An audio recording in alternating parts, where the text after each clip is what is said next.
कुठल्या तरी देशात झालेल्या बॉम्ब हल्ल्यानंतर इमारतीच्या त्या लगत्यातून एका 1.5-2 वर्षाच्या छोट्याशा बाळाचा मृतदेह काढतानाचा व्हिडिओ बघितला. मनात प्रचंड कालवाकालव झाली. एका तेवढ्याच लहान बाळाची आई म्हणून डोक्यात असंख्य विचार आले. त्या बॉम्ब हल्ल्याच्या 2 क्षण आधी ते बाळ नेमकं काय करत असेल? कदाचित त्याची आई त्याला चिव काऊचा खास फिरवत असेल आणि ते बाळ खाण्यासाठी नखरे करत असेल. कदाचित स्वयंपाकघरातली सगळी भांडी फरशीवर मांडून पिठाच्या डब्यात बसून लोळत असेल आणि आईने रागवल्यानंतर तिच्याचकडे निरागसतेनं बघत हसत असेल. कदाचित बाबांच्या अंगाखांद्यावर खेळत असेल, त्यांचा मेकअप करून देत असेल किंवा आजी आजोबांसोबत बसून सिंहाच्या वाघाच्या गोष्टी ऐकत असेल.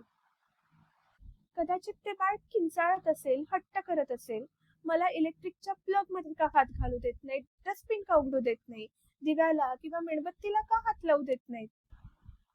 कदाचित दिवसभर एवढा धुडगूस घातल्यानंतर ते बाळ शांतपणे झोपी गेलं असेल किंवा कदाचित नुकतंच जागं होऊन या जगाकडे निरागसतेनं बघत असेल आणि तितक्यातच बॉम्ब केला असेल.